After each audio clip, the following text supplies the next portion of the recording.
Hi, welcome back. And this is part three of, basics of electronic measurement system. അപ്പൊ നമ്മൾ കഴിഞ്ഞ രണ്ട് ലെസൺസിൽ നമ്മൾ നോക്കുകയാണെന്നുണ്ടെങ്കിൽ നമ്മൾ ഇൻസ്ട്രുമെന്റ്സിന്റെ ക്ലാസിഫിക്കേഷൻ നമ്മൾ അവിടെ ഡിസ്കസ് ചെയ്ത് കംപ്ലീറ്റ് ചെയ്തിട്ടുണ്ട് അല്ലെ. നമ്മൾ ഡിഫ്ലക്ഷൻ ടൈപ്പും നൾ ടൈപ്പുമാണ് നമുക്ക് ബേസിക്കലി നോക്കാനായിട്ട് സിലബസ് അനുസരിച്ച് ഉണ്ടായിരുന്നത്. ഇപ്പൊ ഡിഫ്ലക്ഷൻ ടൈപ്പ് ഇൻസ്ട്രുമെന്റ്സ് നമ്മൾ നോക്കുകയാണെന്നുണ്ടെങ്കിൽ അത് സ്പീഡും സിംപ്ലിസിറ്റിയും പ്രയോറിറ്റൈസ് ചെയ്യുന്ന വേളയിൽ നമ്മൾ നൾ ടൈപ്പ് നോക്കുകയാണെന്നുണ്ടെങ്കിൽ അവിടെ വരുന്ന പ്രയോറിറ്റി എന്ന് പറയുന്നത് ആക്യുറസിയിലും പ്രിസിഷനിലുമാണ്. അപ്പൊ അതെങ്ങനെയാണ് ഒന്ന് സ്പീഡിലും സിംപ്ലിസിറ്റിയിലും എത്തുന്നത്, മറ്റൊന്ന് ആക്യുറസിയിലും പ്രിസിഷനിലും എത്തുന്നത് എന്നൊക്കെ നമ്മൾ ഡീറ്റെയിൽഡ് ആയിട്ട് കഴിഞ്ഞ രണ്ട് ലെസൺസിൽ നമ്മൾ ഡിസ്കസ് ചെയ്തിട്ടുണ്ട്. അപ്പൊ സെക്ഷൻ എയില് ക്ലാസിഫിക്കേഷൻ ഓഫ് ഇൻസ്ട്രുമെന്റ്സ് അത് നമ്മൾ കംപ്ലീറ്റ് ചെയ്തു ഓൾറെഡി. ഇനി സെക്ഷൻ എയിലെ രണ്ടാമത്തെ ടോപ്പിക് ആണ് static and dynamic characters of measuring instruments. അതാണ് നമ്മൾ ഈ ഒരു ലെസണിൽ നമ്മൾ സ്റ്റാർട്ട് ചെയ്യുന്നത്. അപ്പൊ ആദ്യം എന്താണ് സ്റ്റാറ്റിക് ക്യാരക്ടറിസ്റ്റിക്സ് എന്നുള്ളത് നമുക്ക് നോക്കാം. അപ്പൊ ഇവിടെ രണ്ട് കാര്യങ്ങൾ നമ്മൾ നോക്കേണ്ടതായിട്ടുണ്ട്. ഒന്ന് സ്റ്റാറ്റിക് ആയിട്ടുള്ളത്. ഇപ്പൊ സ്റ്റാറ്റിക് എന്ന് പറയുമ്പോൾ ആ ഒരു വാക്കിന്റെ അർത്ഥം തന്നെ നമ്മൾ ഓർക്കുക, അത് ഫ്ലെക്സിബിൾ അല്ല എന്നുള്ളതാണ്.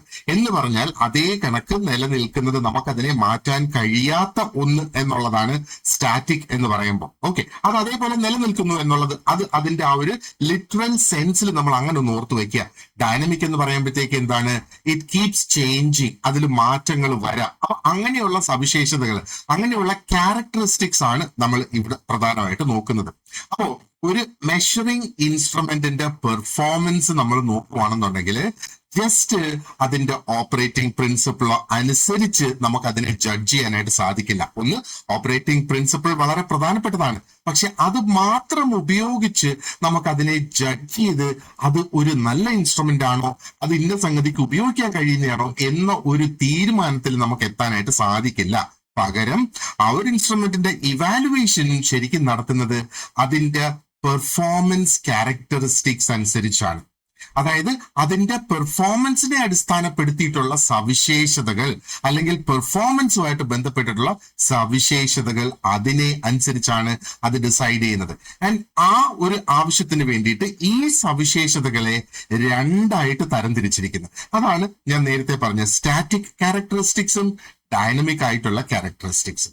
നമുക്ക് ആദ്യം സ്റ്റാറ്റിക് ആയിട്ടുള്ള സവിശേഷതകൾ എന്താണ് എന്നുള്ളത് നമുക്ക് ചർച്ച ചെയ്ത് തുടങ്ങാം. ഓക്കെ, അപ്പോ നമ്മൾ ഈ ഒരു മെഷറിംഗ് ഇൻസ്ട്രുമെന്റ്സിനെ ഒരു വളരെയധികം സിസ്റ്റമാറ്റിക് ആയിട്ടുള്ള ഒരു രീതിയിൽ നമ്മൾ പഠിച്ചു തുടങ്ങുമ്പം അതിന്റെ ആദ്യത്തെ ഒരു ഡിസ്റ്റിങ്ഷൻ എന്ന് പറയുന്നത് അതിന്റെ ബിഹേവിയർ സ്റ്റാറ്റിക് ആണോ അതോ ഡൈനമിക് ആണോ എന്നുള്ളത് മനസ്സിലാക്കുക. അതായത് ആ ഒരു സിസ്റ്റം എങ്ങനെ ബിഹേവ് ചെയ്യുന്നു എന്നുള്ളത് അത് സ്റ്റാറ്റിക് ബിഹേവിയർ ആണോ ഡൈനമിക് ആണോ എന്നുള്ളത് നമുക്ക് മനസ്സിലാക്കാം. അപ്പൊ ഇവിടെ സ്റ്റാറ്റിക് ആയിട്ടുള്ള സവിശേഷതകൾ അല്ലെങ്കിൽ ക്യാരക്ടറിസ്റ്റിക്സ് എന്ന് നമ്മൾ പറയുമ്പം അത് റെഫർ ചെയ്യുന്നത് is to how an instrument performs when the quantity being measured remained constant അല്ലെങ്കിൽ റിമെയിൻസ് കോൺസ്റ്റന്റ്. അപ്പൊ എന്താണ് അതുകൊണ്ട് നമ്മൾ മനസ്സിലാക്കേണ്ടത്? നോക്ക്, ഈ മെഷറിംഗ് ഇൻസ്ട്രുമെന്റ്സ് കൊണ്ട് എന്തെങ്കിലും നമ്മൾ ഒരു ഒരു ഒരു ഒരു ഒരു അളവ് തൂക്കം നിർണയിക്കുക എന്നുള്ള ആ ഒരു രീതിയിൽ ഉപയോഗിക്കുന്നു എന്ന് വിചാരിക്കുക. അപ്പോ ഈ മെഷർ ചെയ്യുന്ന ക്വാണ്ടിറ്റി, അതായത് ഒരു ഇൻസ്ട്രുമെന്റ് ഉപയോഗിച്ച് മെഷർ ചെയ്യുന്ന ആ ഒരു ക്വാണ്ടിറ്റി കോൺസ്റ്റന്റ് ആയിട്ട് റിമെയിൻ ചെയ്യുക. സ്റ്റാറ്റിക് ക്യാരക്ടറിസ്റ്റിക്സ് എന്താണ്? These characteristics refer to how an instrument performs. ഒരു ഇൻസ്ട്രുമെന്റ് ഏത് രീതിയിൽ പെർഫോം ചെയ്യുന്നു, ആ പെർഫോമൻസിന്റെ കണ്ടീഷൻ എന്താണ്? ആ മെഷർ ചെയ്യുന്ന ക്വാണ്ടിറ്റി കോൺസ്റ്റന്റ് ആയിട്ട് നിലനിൽക്കുന്ന വേളയിൽ അതെങ്ങനെ പെർഫോം ചെയ്യുന്നു എന്നുള്ളത്. ഇനി അതുമല്ല എങ്കിൽ when it changes, അത് ചേഞ്ച് ആകുന്ന വേളയിൽ so gradually that its variation can be treated as negligible over the period of observation. ഇനി അതും അല്ലെങ്കിൽ രണ്ടാമത് പോയിന്റ് ഇവിടെ പറയുന്നത് എന്താണ്? ഈ പോയിന്റിൽ ഇവിടെ നമ്മൾ ശ്രദ്ധിക്കേണ്ട ഒരു പോയിന്റ് എന്ന് പറയുന്നത്, നമ്മൾ മെഷർ ചെയ്യുന്ന ആ ഒരു ക്വാണ്ടിറ്റി ഒന്നുകിൽ കോൺസ്റ്റന്റ് ആയിട്ട് ആ ഒരു ക്വാണ്ടിറ്റി നിലനിൽക്കുന്നു, അല്ല എങ്കിൽ ആ ക്വാണ്ടിറ്റിയില് ചേഞ്ച് സംഭവിക്കുന്നു. വളരെ ചെറിയ ചേഞ്ച്, ഗ്രാജുവൽ ആയിട്ടാണ് അവിടെ ആ ചേഞ്ച് സംഭവിക്കുന്നത്. അപ്പോ ഇവിടെ ഗ്രാജുവൽ എന്ന് പറയുമ്പോഴത്തേക്ക് ഇറ്റ് ഇസ് സോ സ്മോൾ, അതിനകത്തുണ്ടാകുന്ന ആ ഒരു വേരിയേഷനെ നമുക്ക് നെഗ്ലക്ട് ചെയ്യാം, അല്ലെങ്കിൽ നെഗ്ലിജിബിൾ ആയിട്ട് നമ്മൾ കണക്കിലെടുക്കണ്ട എന്നുള്ള ആ ഒരു രീതിയിൽ നമുക്ക് കൺസിഡർ ചെയ്യത്തക്ക ചേഞ്ച് മാത്രമേ അവിടെ ആ ക്വാണ്ടിറ്റിയിൽ വരുവുള്ളൂ എന്നുള്ളത്. അപ്പോ ഒരു ഇൻസ്ട്രുമെന്റിന്റെ പെർഫോമൻസിനെ കുറിച്ചിട്ടാണ് നമ്മൾ ഇവിടെ ഈ പറയുന്നത്. അപ്പൊ ഈ മേൽ പറഞ്ഞ ആ സിറ്റുവേഷനില് instrument operates under what we call steady state conditions. അപ്പൊ സ്റ്റഡി ആയിട്ടുള്ള ആ ഒരു സ്റ്റേറ്റ് കണ്ടീഷൻസ്, അപ്പൊ സ്റ്റഡി സ്റ്റേറ്റ് കണ്ടീഷൻസിലാണ് ഈ ഒരു ഇൻസ്ട്രുമെന്റ്, അതായത് നമ്മൾ നേരത്തെ പറഞ്ഞ ആ ഒരു സാഹചര്യത്തിൽ, അതായത് സ്റ്റാറ്റിക് ആയിട്ടുള്ള ക്യാരക്ടറിസ്റ്റിക്സ് ആണ് നമ്മൾ ഇവിടെ ഈ പറയുന്നത്. അതിന്റെ ബിഹേവിയർ അണ്ടർ സ്റ്റഡി കണ്ടീഷൻസ് എന്നുള്ളതാണ് പറയുന്നത്. അതിനെയാണ് സ്റ്റഡി സ്റ്റേറ്റ് കണ്ടീഷൻസ് എന്ന് പറയുന്നത്. അപ്പൊ ഇവിടെ എന്താ സംഭവിക്കുന്നത്? The influence of time dependent effect becomes minimal. Time dependent ആയിട്ടുള്ള എഫക്ട് എന്ന് പറയുമ്പോഴത്തേക്ക് ഓവർ ടൈം അതിനകത്ത് വരുന്ന ആ ഒരു സ്വാധീനം അല്ലെങ്കിൽ അതിന്റെ ആ ഒരു ഇൻഫ്ലുവൻസ് എന്ന് പറയുന്നത് വളരെ മിനിമലായി പോകുന്നു, വളരെ മിനിമലായിട്ട് നിൽക്കുന്നു. അപ്പൊ ഇതിന്റെ പെർഫോമൻസിന് എന്ത് സംഭവിക്കുന്നു? The performance of the instrument is governed primarily by its inherent design features. അപ്പോൾ ഈ ഒരു ഇൻസ്ട്രുമെന്റിന്റെ അതിനെ ഡിസൈൻ ചെയ്തേക്കുന്ന ഫീച്ചേഴ്സ് ആണ് ഈ ഒരു സാഹചര്യത്തിൽ അതിന്റെ പെർഫോമൻസിനെ നിർണയിക്കുന്നത്. അപ്പൊ എന്തൊക്കെയാണ് അതിന്റെ ഡിസൈൻ ഫീച്ചേഴ്സ് ആയിട്ട്? ഒന്ന്, അതിനെ കൺസ്ട്രക്ട് ചെയ്തിരിക്കുന്ന രീതി, അതിൽ ഉപയോഗിച്ചിരിക്കുന്ന മെറ്റീരിയൽസ് ആൻഡ് അതിന്റെ കാലിബ്രേഷൻ. ഇപ്പൊ കാലിബ്രേഷൻ എന്താണ് എന്നുള്ളത് ഡീറ്റെയിൽഡ് ആയിട്ട് നമുക്ക് ഇനിയിപ്പം ചർച്ച ചെയ്യാം. അപ്പോ ഇവിടെ കാലിബ്രേഷൻ എന്ന് ഞാനൊരു ടേം ഇവിടെ ഉപയോഗിച്ചു. അപ്പൊ കാലിബ്രേഷൻ നമ്മൾ പ്രത്യേകം ഒന്ന് ശ്രദ്ധിക്കേണ്ട ഒരു ടേം ആണ്. ഇനി ഒരു ടോപ്പിക് ആയിട്ട് നമ്മൾ അത് ഡിസ്കസ് ചെയ്യുന്നുണ്ടെങ്കിലും let me give you A brief idea of what calibration is. അപ്പൊ കാലിബ്രേഷൻ ഒരു പ്രോസസ്സാണ്, ഒരു പ്രക്രിയയാണ് കാലിബ്രേഷൻ എന്ന് പറയുന്നത്. അപ്പൊ ഈ പ്രോസസ്സിൽ എന്താ ചെയ്യുന്നത്? നമ്മൾ കമ്പയർ ചെയ്യുകയാണ്. And what are we comparing? The readings of an instrument. ഒരു ഇൻസ്ട്രുമെന്റ്, ഏതാണോ ഇൻസ്ട്രുമെന്റ് നമ്മൾ ഉപയോഗിക്കുന്നത് അല്ലെങ്കിൽ കാലിബ്രേറ്റ് ചെയ്യാൻ ഉദ്ദേശിക്കുന്ന ഇൻസ്ട്രുമെന്റ് ആണോ, ആ ഇൻസ്ട്രുമെന്റിൽ നമുക്ക് ലഭിക്കുന്ന റീഡിങ്സിനെ നമ്മൾ ഒരു നോൺ സ്റ്റാൻഡേർഡുമായിട്ട് അഡ്ജസ്റ്റ് ചെയ്തെടുക്കുകയാണ്. അപ്പൊ ഓക്കെ, ആ ഒരു ഇൻസ്ട്രുമെന്റ് കൃത്യമായിട്ട് പ്രവർത്തിക്കുന്നുണ്ട് എന്ന് ഉറപ്പുവരുത്തുന്നതിന് വേണ്ടിയിട്ടാണ് ഈ ഒരു കാലിബ്രേഷൻ നമ്മൾ ചെയ്യുന്നത്. ഓക്കെ, അപ്പൊ ഇവിടെ ആവശ്യമാണെങ്കിൽ, അതായത് ഒരു നോൺ സ്റ്റാൻഡേർഡ് നമുക്ക് ഇവിടെയുണ്ട്. ഇത്ര വെയിറ്റ്, മേ ബി ഒരു കിലോ വെയിറ്റ് നമ്മൾ ഈ ഒരു വെയിങ് സ്കെയിലിൽ വെക്കുന്ന സമയത്ത് അത് കറക്റ്റ് ആ 1 കിലോ അല്ലെങ്കിൽ 1000 grams അത് കാണിക്കണം എന്നുള്ളതാണ്. അപ്പോ അതാണ് ആ ഒരു നോൺ സ്റ്റാൻഡേർഡ് എന്ന് പറയുന്നത്. അപ്പൊ ആ 1 കിലോ വെയിറ്റിന്റെ വെയിറ്റ് 1 കിലോ ആണെന്നുള്ളത് നമുക്ക് ഓൾറെഡി അറിയാം. അതിനെ എടുത്ത് ആ ഒരു വെയിങ് സ്കെയിലിൽ വെക്കുമ്പം അത് ഒന്ന് തന്നെ കാണിക്കണം. പകരം 1 കിലോ 5 gram കാണിക്കുകയാണെങ്കിൽ അതിനെ നമുക്ക് പിന്നീട് അഡ്ജസ്റ്റ് ചെയ്ത് അതിനെ തിരിച്ച് ആ ഒരു 1 കിലോയിലേക്ക് കൊണ്ട് എത്തിക്കുക എന്നുള്ളതാണ്. അതെന്തിനു വേണ്ടി ചെയ്യുന്ന? ആക്യുറേറ്റ് ആയിട്ടുള്ള റിസൾട്ട്സ് ഇത് പ്രൊഡ്യൂസ് ചെയ്യുന്നതിന് വേണ്ടിയിട്ടാണ് നമ്മൾ ഇത് ഈ ഒരു രീതിയിലുള്ള കാലിബ്രേഷൻ ചെയ്യുന്നത്. അപ്പൊ കാലിബ്രേഷനിലൂടെ we are now able to establish how closely the instrument's output corresponds to the true or expected value of the quantity being measured. അപ്പോൾ കാലിബ്രേഷൻ നമ്മൾ കംപ്ലീറ്റ് ആക്കുന്ന അനുസരിച്ച്, അല്ലെങ്കിൽ കാലിബ്രേഷൻ ഒരു മെഷീനിൽ നമ്മൾ പൂർത്തീകരിച്ച് കഴിയുമ്പോഴത്തേക്ക് ആ ഒരു ഇൻസ്ട്രുമെന്റിന്റെ ഔട്ട്പുട്ട് എന്തായിരിക്കണം? ആ ഒരു ഇൻസ്ട്രുമെന്റിന്റെ ഔട്ട്പുട്ട് നമ്മൾ എന്താണോ നമ്മൾ പ്രതീക്ഷിക്കുന്ന ആ ഒരു വാല്യൂ, ഇപ്പൊ കാലിബ്രേറ്റ് ചെയ്യുന്നതിന് വേണ്ടിയിട്ട് ആ ഒരു സ്റ്റാൻഡേർഡ് നമ്മൾ ഉപയോഗിക്കുമല്ലോ, അപ്പൊ അതിൽ നമ്മൾ പ്രതീക്ഷിക്കുന്ന ആ ഒരു വാല്യൂ തന്നെയാണോ ഇത് കാണിക്കുന്നത്, ആ ഒരു ക്വാണ്ടിറ്റി തന്നെയാണോ ഇത് മെഷർ ചെയ്യുന്നത് എന്നുള്ളത് മനസ്സിലാക്കുക. അപ്പൊ കാലിബ്രേഷനിലൂടെ ഇതാണ് നമുക്ക് മനസ്സിലാക്കാനായിട്ട് സാധിക്കുക. ഇനി സ്റ്റാറ്റിക് ക്യാരക്ടറിസ്റ്റിക്സിലേക്ക് ഒന്ന് വന്നേ. സ്റ്റാറ്റിക് ക്യാരക്ടറിസ്റ്റിക്സ് നമ്മൾ പറയുമ്പോഴത്തേക്ക് typically these are evaluated during the process. ഈ ഒരു കാലിബ്രേഷൻ പ്രോസസ്സിൽ അത് ഇവാലുവേറ്റ് ചെയ്യുന്നു എന്നാണ് ഇവിടെ ഈ പറഞ്ഞു വരുന്നത്. കാരണം എന്താണ്? The conditions remain stable and controlled. Calibration പ്രോസസ്സിൽ നമ്മുടെ കണ്ടീഷൻസ് സ്റ്റേബിൾ ആണ്, അത് കൺട്രോൾഡ് ആണ്. കാരണം എന്താ? നമുക്ക് ആ ഒരു ഇൻസ്ട്രുമെന്റിനെ കറക്റ്റ് ചെയ്തെടുക്കുക, അതിന്റെ ഔട്ട്പുട്ട് കറക്റ്റ് ആണ് എന്ന് ഉറപ്പ് വരുത്തുക. അതാണ് ശരിക്കും നമ്മളിവിടെ ഇത് ഉദ്ദേശിക്കുന്നത്. അപ്പൊ ഇത് നമ്മളൊരു അക്കാഡമിക് പെർസ്പെക്റ്റീവിൽ നോക്കിയിരുന്നാലും ഒരു പ്രാക്ടിക്കൽ പെർസ്പെക്റ്റീവിൽ നോക്കിയിരുന്നാലും ശരി, സ്റ്റാറ്റിക് ആയിട്ടുള്ള ക്യാരക്ടറിസ്റ്റിക്സ് എന്ന് പറയുമ്പോഴത്തേക്ക് ദേ actually are the foundation for understanding the quality of A measuring instrument. ആ ഒരു കാലിബ്രേഷനിലൂടെ ആ ഒരു മെഷറിംഗ് ഇൻസ്ട്രുമെന്റ് എന്തുമാത്രം നല്ലതാണ് എന്ന് നമുക്ക് മനസ്സിലാക്കാൻ, അതുമാണ് അതിന്റെ ക്വാളിറ്റി നമുക്ക് മനസ്സിലാക്കാനായിട്ട് സാധിക്കുക. അപ്പൊ ഇവിടെ പ്രധാനപ്പെട്ട ചില ചോദ്യങ്ങൾക്ക് കാലിബ്രേഷനിലൂടെ നമുക്ക് ഉത്തരം ലഭിക്കും എന്നുള്ളതാണ്. അതായത് ആ ഒരു ഇൻസ്ട്രുമെന്റ് എന്തുമാത്രം ആക്യുറേറ്റ് ആണ് എന്ന് നമുക്ക് മനസ്സിലാക്കാനായിട്ട് സാധിക്കും. അതേപോലെ എന്തുമാത്രം കൺസിസ്റ്റന്റ് ആണ്. കൺസിസ്റ്റന്റ് എന്ന വാക്കിന്റെ അർത്ഥം ആക്യുറേറ്റ് ആയിട്ടുള്ള വാക്കിന് വ്യത്യസ്തമാണ്. ആക്യുറേറ്റ് എന്ന് പറയുമ്പോഴത്തേക്ക് എന്തുമാത്രം കൃത്യത ഉണ്ട് എന്നുള്ളതാണ് അവിടെ ചോദിക്കുന്നത്. കൺസിസ്റ്റന്റ് എന്ന് പറയുമ്പോഴത്തേക്ക് എന്താണ്? നമ്മൾ അതേ കണ്ടീഷൻസിൽ വീണ്ടും വീണ്ടും ആ ഒരു കാലിബ്രേഷൻ ടെസ്റ്റ് നമ്മൾ നടത്തുന്ന വേളയിൽ ഒരേ ഔട്ട്പുട്ട്, ഒരേ റീഡിങ്സ് ആയിരിക്കണം അത് കാണിക്കേണ്ടത്. അപ്പോൾ എന്തുമാത്രം കൺസിസ്റ്റന്റ് ആണ് എന്ന് നമുക്ക് മനസ്സിലാക്കാനായിട്ട് സാധിക്കും. അതേപോലെ വളരെ ഇമ്പോർട്ടന്റ് ആയിട്ടുള്ള മറ്റൊരു ഘടകവും കൂടി ഇവിടെയുണ്ട്. അതായത് how well does it respond to small changes in input. ഇൻപുട്ടിൽ ചെറിയ ചേഞ്ച് നമ്മൾ വരുത്തുന്ന സമയത്ത് അതിന്റെ ആ ഒരു റീഡിങ്ങിൽ ആ ഒരു ചേഞ്ച് റിഫ്ലക്ട് ചെയ്യുന്നുണ്ടോ എന്നുള്ളതും നമുക്ക് മനസ്സിലാക്കാനായിട്ട് സാധിക്കും എന്നുള്ളതാണ്. അപ്പൊ ഈ ഒരു സെൻസിൽ നമ്മൾ നോക്കുമ്പോഴത്തേക്ക് സ്റ്റാറ്റിക് ആയിട്ടുള്ള ക്യാരക്ടറിസ്റ്റിക്സ് നമുക്ക് പ്രൊവൈഡ് ചെയ്യുന്നത് വളരെ കോംപ്രിഹെൻസീവ് ആയിട്ടുള്ള ഒരു ഐഡിയ, ഒരു picture of the instruments basic performance.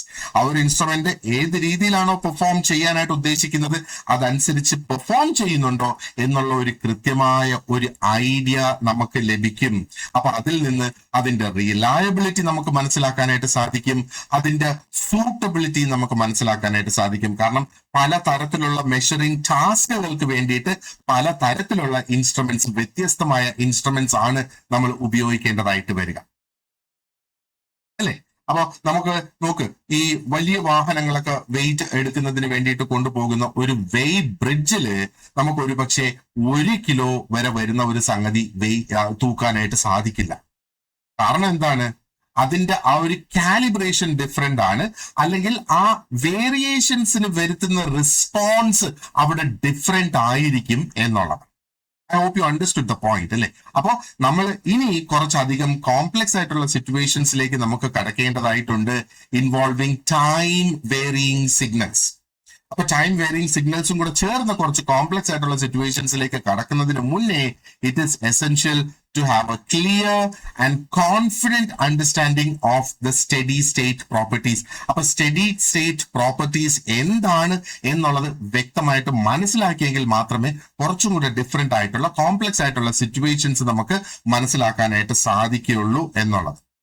അപ്പൊ ഒരുപക്ഷെ നമുക്ക് വേണമെങ്കിൽ പറയാം, ഈ സ്റ്റാറ്റിക് ആയിട്ടുള്ള ക്യാരക്ടറിസ്റ്റിക്സ് എന്ന് പറയുമ്പോഴത്തേക്ക് അത് ആ ഒരു ഇൻസ്ട്രുമെന്റിന്റെ പേഴ്സണാലിറ്റി അല്ലേ അവിടെ കാണിക്കുന്നത് എന്നുള്ളത്. അതായത് വളരെ കാം ആയിട്ടുള്ള, കൺട്രോൾഡ് ആയിട്ടുള്ള കണ്ടീഷൻസിൽ ആ ഒരു ഇൻസ്ട്രുമെന്റിന്റെ പേഴ്സണാലിറ്റി അല്ലേ, ആ ഒരു ഇൻസ്ട്രുമെന്റിന്റെ സവിശേഷതകളല്ലേ അവിടെ കാണിക്കുന്നത്.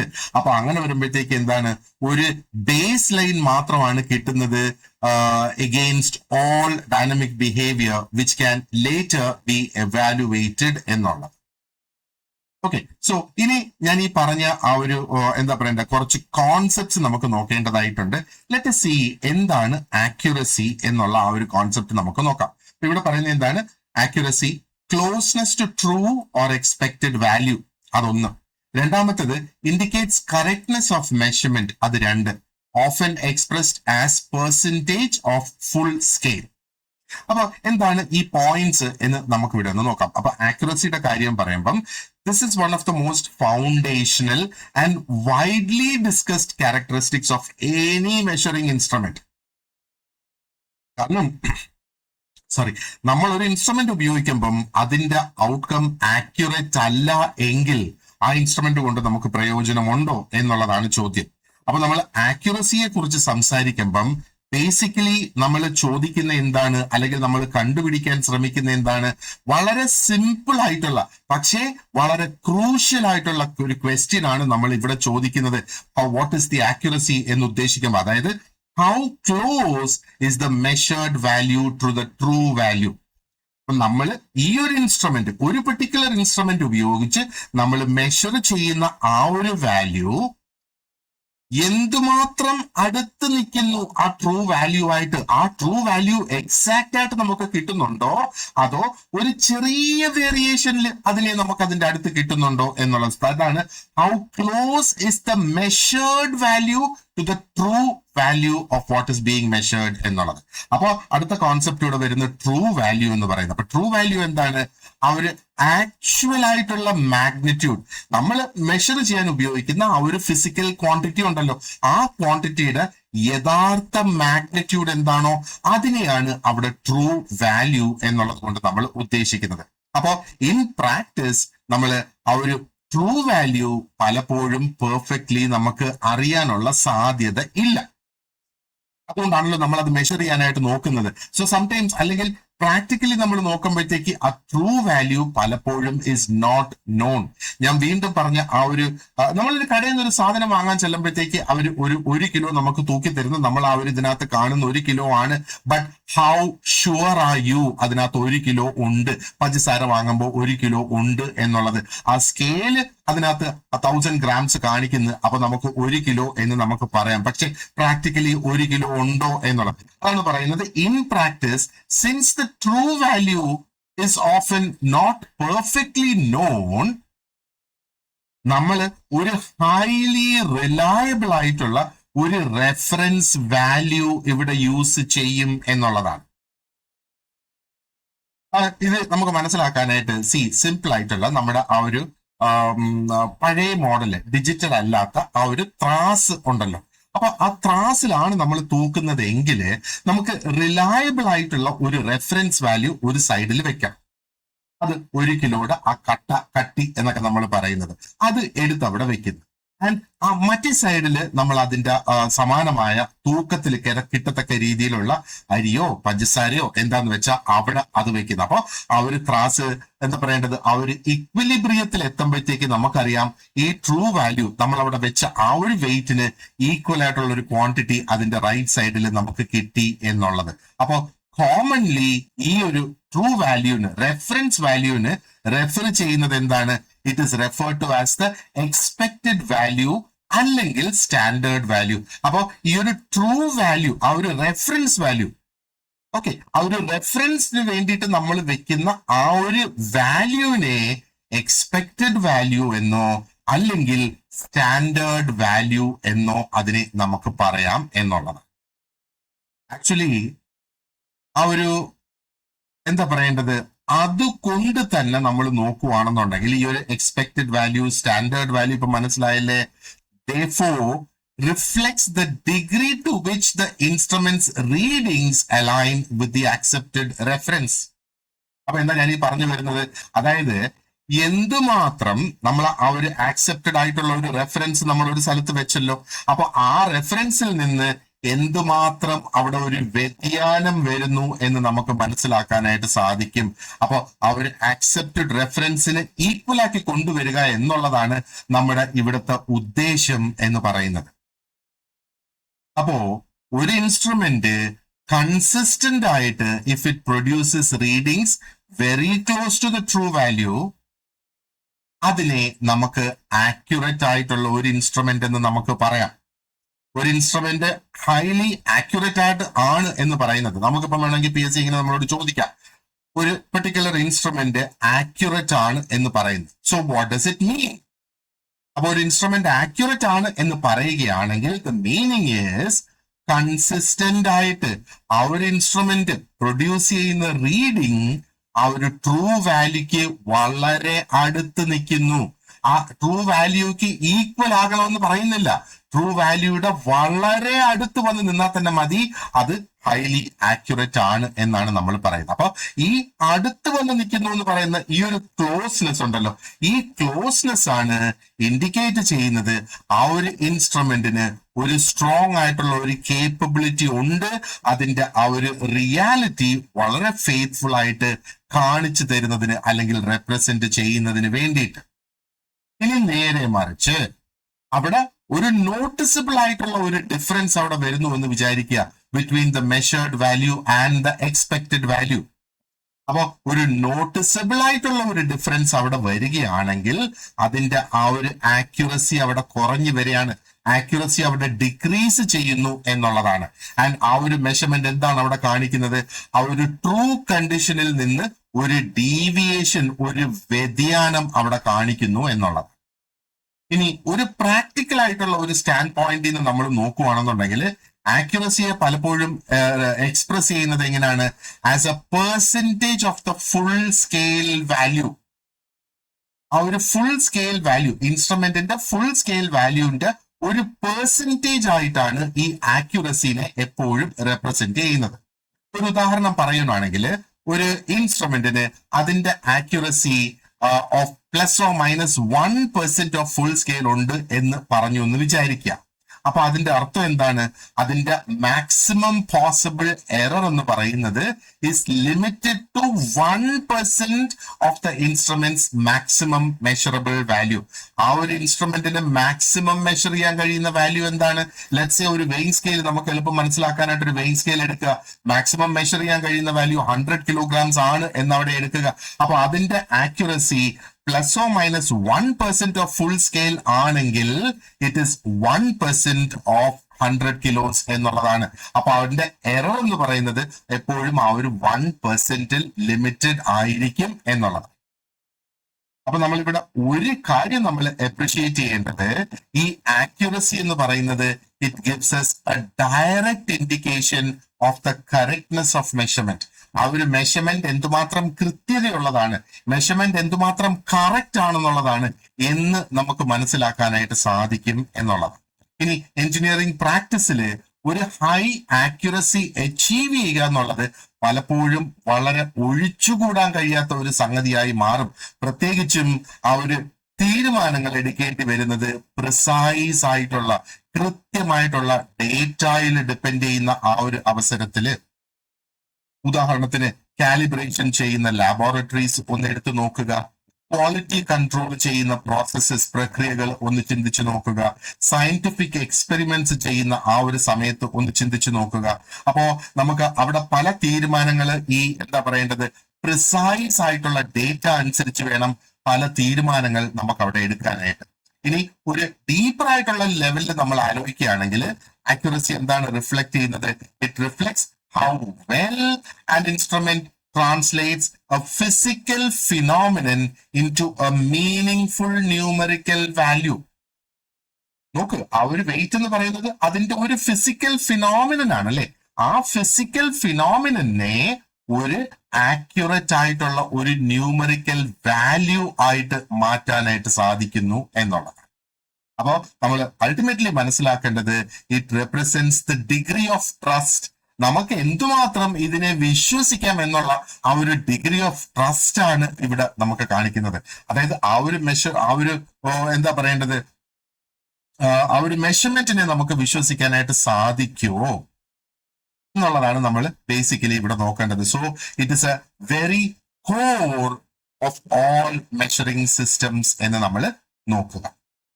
Now ഇത് നമ്മൾ പറഞ്ഞു വരുമ്പോൾ we also have to see എന്തൊക്കെയാണ് ഈ ഒരു ആക്യുറസിയെ എഫക്ട് ചെയ്യുന്ന ഘടകങ്ങൾ, അല്ലെങ്കിൽ what are the factors affecting accuracy. ഒന്ന് സിസ്റ്റമാറ്റിക് ആയിട്ടുള്ള എറേഴ്സ്, മറ്റൊന്ന് റാൻഡം ആയിട്ടുള്ള എറേഴ്സ്.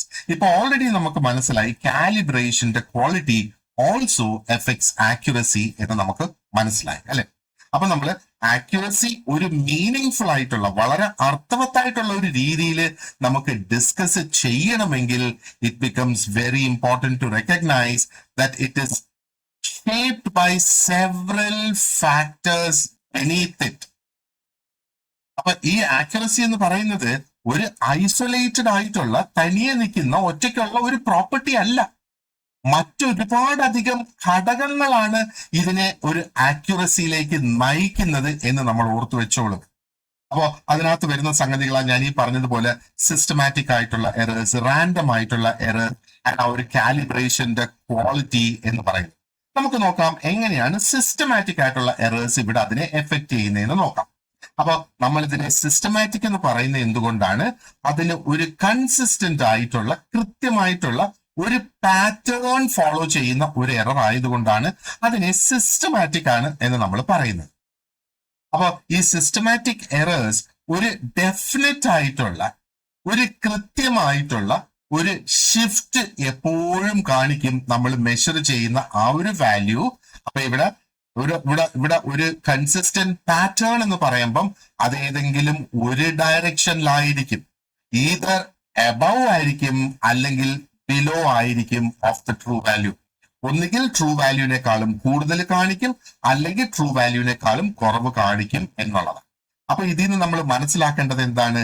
ഈ സിസ്റ്റമാറ്റിക് ആയിട്ടുള്ള എററിന്റെ ആ ഒരു സ്വഭാവം, അതിന്റെ നേച്ചർ നമുക്ക് പ്രെഡിക്റ്റ് ചെയ്യാനായിട്ട് സാധിക്കും, അല്ലെ? അപ്പോ ഈ സിസ്റ്റമാറ്റിക് ആയിട്ടുള്ള എറേഴ്സ് പ്രധാനമായിട്ട് it tends to affect all measurements in a similar manner. ഒരേ രീതിയിൽ അത് എല്ലാ മെഷർമെന്റ്സിനെയും എഫക്ട് ചെയ്യാനുള്ള ആ ഒരു സാധ്യതയുണ്ട് എന്നുള്ളതാണ്. ഒരു പക്ഷേ ഈ ഒരു സിസ്റ്റമാറ്റിക് എറർ ഉണ്ടാകുന്നത് ചിലപ്പം ആ ഒരു ഇൻസ്ട്രുമെന്റിൽ നിന്ന് തന്നെയാകാം. ഇനി അതുമല്ലെങ്കിൽ ആ ഒരു ഇൻസ്ട്രുമെന്റ് ഉപയോഗിക്കുന്ന എൻവയറമെന്റൽ കണ്ടീഷൻസിൽ നിന്നാകാം. ഇനി അതുമല്ലെങ്കിൽ ഒരു പക്ഷേ നമ്മൾ ഉപയോഗിക്കുന്ന ആ ഒരു ഒബ്സർവേഷന് വേണ്ടിയിട്ട് ഉപയോഗിക്കുന്ന മെത്തേഡിൽ നിന്നും ആകാം എന്നുള്ളതാണ്. അപ്പോ ഒരു സിസ്റ്റമാറ്റിക് എറർ എന്ന് നമ്മൾ പറയുമ്പം, അല്ലെങ്കിൽ what makes systematic errors particularly important is that once identified. ഇതിനെ പ്രധാനമാക്കുന്നത് എന്താണ്, അല്ലെങ്കിൽ ഇതിന്റെ പ്രാധാന്യം എന്താണെന്ന് നോക്കി. ഇതിന് ഒരിക്കൽ നമുക്ക് ഐഡന്റിഫൈ ചെയ്ത് കഴിഞ്ഞാൽ, സിസ്റ്റമാറ്റിക് എറേഴ്സിനെ ഒരിക്കൽ നമ്മൾ ഐഡന്റിഫൈ ചെയ്ത് കഴിഞ്ഞാൽ അതിനെ നമുക്ക് കറക്റ്റ് ചെയ്യാം, അല്ലെങ്കിൽ അതിനെ കോമ്പൻസേറ്റ് ചെയ്യാം,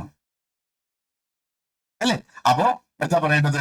ഒരു ഒരു ഒരു ഒരു ഒരു ഒരു പ്രോപ്പർ ആയിട്ടുള്ള ഒരു കാലിബ്രേഷൻ അല്ലെങ്കിൽ ഒരു അഡ്ജസ്റ്റ്മെന്റ് നടത്തുമ്പോൾ നമുക്ക് അതിനെ കറക്റ്റ് ചെയ്യുകയോ അതിനെ എന്താ പറയണ്ട കോമ്പൻസേറ്റ് ചെയ്യുകയോ ചെയ്യാം. ഇനി നേരെ മറിച്ച് റാൻഡം എറേഴ്സിനെ കുറിച്ചൊന്ന് ആലോചിച്ച് നോക്കിയേ. റാൻഡം എറേഴ്സ് ബേസിക്കലി ഉണ്ടാകുന്നത് is from small unpredictable variations that occur during the measurement process. ആ ഒരു മെഷർമെന്റ് നടത്തുന്ന സമയത്ത് ചെറിയ ചെറിയ അൺപ്രഡിക്റ്റബിൾ ആയിട്ടുള്ള, അതായത് അതിന്റെ സ്വഭാവം നമുക്ക് പ്രെഡിക്റ്റ് ചെയ്യാനായിട്ട് സാധിക്കില്ല. അതുകൊണ്ടാണ് അത് അൺപ്രഡിക്റ്റബിൾ ആണ് എന്ന് പറയുന്നത് ഈ റാൻഡം എറേഴ്സ്. അപ്പൊ ഇവിടെ ഉണ്ടാകുന്ന ഈ റാൻഡം എറേഴ്സ് മുതലാലും ഉണ്ടാകുന്ന ആ ഒരു വേരിയേഷൻസ് പലപ്പോഴും ഒന്നുകിൽ അതൊരു മൈനർ ആയിട്ടുള്ള ഫ്ലക്ച്വേഷൻ ആകാം, ഒരു പക്ഷേ അതിന്റെ എൻവയറമെന്റൽ കണ്ടീഷൻസിന്, അല്ലെങ്കിൽ ഒരു ചെറിയ എന്തെങ്കിലും ഒരു ഇൻകൺസിസ്റ്റൻസി ആകാം അതിന്റെ ആ ഒരു മെഷറിംഗ് സിസ്റ്റത്തിന്. Or may be it is some sort of inherent noise within the instrument. ആ ഒരു ഇൻസ്ട്രുമെന്റിന്റെ ഉള്ളിൽ തന്നെ ഉള്ള എന്തെങ്കിലും ഒരു പ്രശ്നം കൊണ്ടാകാം ഈ ഒരു റാൻഡം എറർ അവിടെ വരുന്നത്. അപ്പൊ ഇവിടെ ഒരു കൺസിസ്റ്റന്റ് ആയിട്ടുള്ള ഒരു ഷിഫ്റ്റ് ആണ് സിസ്റ്റമാറ്റിക് എറേഴ്സിൽ വരുന്നത്, അല്ലെ? ഒന്നുകിൽ ട്രൂ വാല്യൂവിന്റെ മുകളിൽ അല്ലെങ്കിൽ ട്രൂ വാല്യൂവിന്റെ താഴെ പോകുന്നത്. Random errors these can be അല്ലെങ്കിൽ ദീസ് എറേഴ്സ്, ഈ random errors cause the measured value to scatter around the expected value. അപ്പൊ അത് ഏകദേശം എക്സ്പെക്ടഡ് വാല്യൂയുടെ ചുറ്റാകെ പല ഒരു രീതിയില്ലാതെ, അതായത് ഒരു ഒരു ഒരു ഒരു ഒരു ഒരു കൃത്യമായിട്ടുള്ള ഒരു പ്രവണത കാണിക്കാതെ അതിങ്ങനെ സ്കാറ്റേർഡ് ആയിട്ട് അതിന്റെ വാല്യൂസ് വരും എന്നാണ്. അപ്പോ ഈ സ്കാറ്റേർഡ് ആയിട്ട് വരുന്ന ആ ഒരു വാല്യൂസ് എന്താണ് ശരിക്കും നമ്മളെ കാണിക്കുന്നത്? It reflects the natural variability present in all real world measurements. ഒരു റിയൽ വേൾഡിൽ നമ്മൾ ഉപയോഗിക്കുന്ന മെഷർമെന്റ്സിനൊത്ത് വരുന്ന ഒരു നാച്ചുറൽ വേരിയബിലിറ്റിയാണ് ഈ ഒരു സ്കാറ്ററിങ് റിഫ്ലക്ട് ചെയ്യുന്നത്. അപ്പൊ റാൻഡം എറേഴ്സിനെ നമുക്ക് കംപ്ലീറ്റ് ആയിട്ട് ഒരു പക്ഷേ എലിമിനേറ്റ് ചെയ്യാനായിട്ട് സാധിക്കില്ല.